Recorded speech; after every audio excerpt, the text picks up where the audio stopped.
इस deep dive में स्वागत है। आज हमारे सामने है Haryana registration and regulations of societies act 2012 और हम इसके कुछ खास हिस्सों पर ध्यान देंगे जो सीधे सोसाइटी के सदस्यों से जुड़े हैं। बिल्कुल, हमारा स्रोत तो यही कानून है।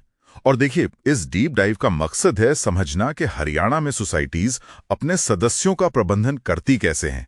हम देखेंगे कि ये एक्ट मतलब पारदर्शिता और जवाबदेही कैसे लाता है, खासकर सदस्यों की सूची, उनके अधिकार, और अगर कोई विवाद हो तो वो कैसे सुलझेगा। हाँ, तो चलिए शुरू करते हैं।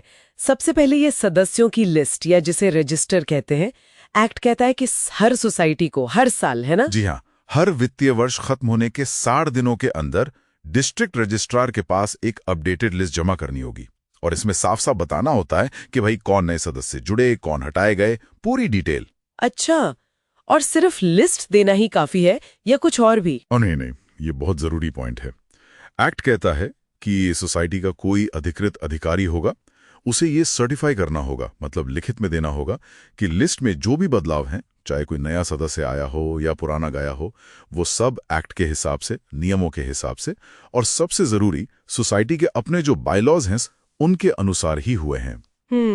तो ये सर्टिफिकेशन एक तरह की गारंटी है कि सब कुछ कायदे से हुआ है। बिल्कुल, आप इसे एक चेक पॉइंट समझ सकते हैं। ये सिर्फ कोई कागजी कार्रवाई नहीं है, इससे ये पक्का होता है कि सोसाइटी का कंट्रोल सही मतलब वैध सदस्यों के हाथ में है। धोखाधड़ी या आप कह सकते हैं अंदरूनी गड़बड़ी की गुंजाइश कम होती है।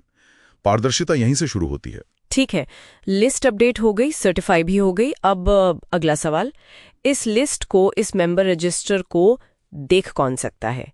क्या ये गोपनीय होती है? नहीं, बिल्कुल गोपनीय नहीं। और यही पारदर्शिता का दूसरा पहलू आता है। एक्ट साफ कहता है कि कोई भी सदस्य, सोसाइटी का कोई भी मेंबर इसे देख सकता है। कोई भी सदस्य? हाँ, कोई भी।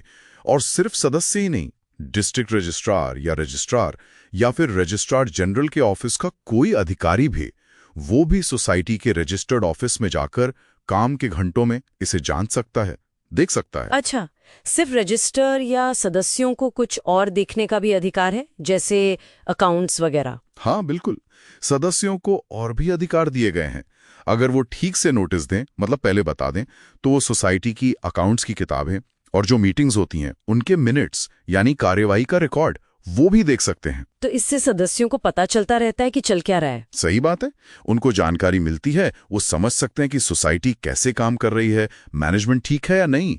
एक तरह से जानकारी ही ताकत है।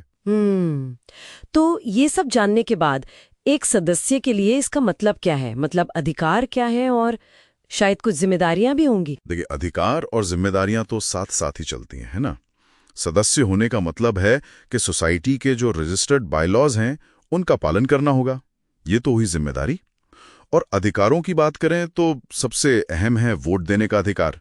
जब चुनाव की अधिसूचना जारी होती है, उस तारीख पर जो भी सदस्य रजिस्टर में है वो वोट डाल सकते हैं। लेकिन शायद इसमें कोई शर्त भी है, ऐसा कुछ याद आ रहा है? हाँ बिल्कुल, एक बहुत जरूरी शर्त है।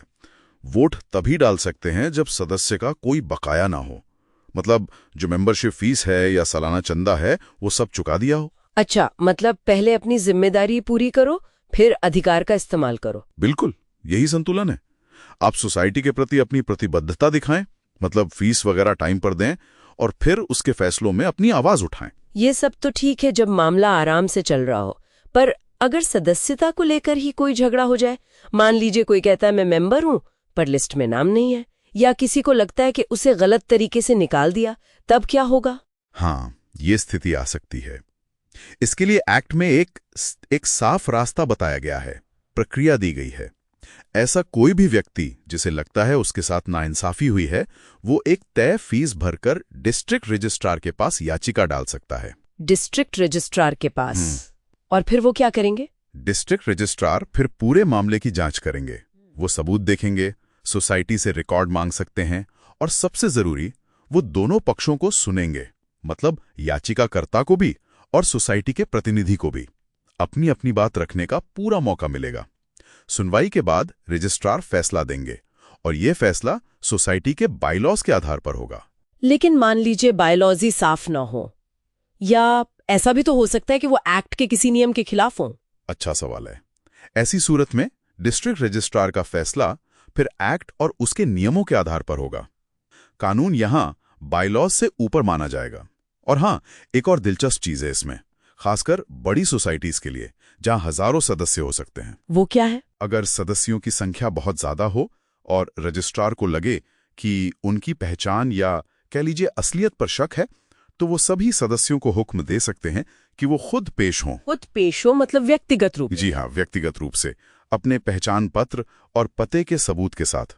ये एक तरह से फिजिकल वेरिफिकेशन हो गया सदस्यों का। और अगर कोई नहीं आता, मान लीजिए 2 बार बुलाया, फिल्म ही नहीं आया, तो डिस्ट्रिक्ट रजिस्ट्रार के पास ये पावर है हाँ। कि वो ऐसे सदस्य का नाम रजिस्टर से हटा दें। हाँ। ये प्रावधान मदद करता है ये पक्का करने में कि रजिस्टर में सिर्फ असली सदस्य ही हों, फर्जी या घोस्ट सदस्य हट जाएं। हाँ। लिस्ट की प्रामाणिकता बनी रहे। ये एक मजबूत टूल है।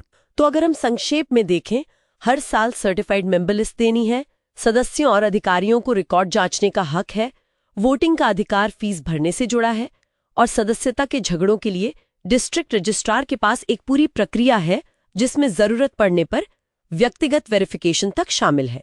बिल्कुल सही। अगर हम इसको बड़े परिप्रेक्ष्य में देखें तो ये पूरा ढांचा हरियाणा की सोसाइटीज में सदस्यता के मैनेजमेंट को पारदर्शी बनाने की कोशिश है, जवाबदेह बनाने की कोशिश है, नियमों पर आधारित बनाने की कोशिश है, सदस्यों को अधिकार देता है पर यह भी पक्का करता है कि सोसाइटी ठीक से चले।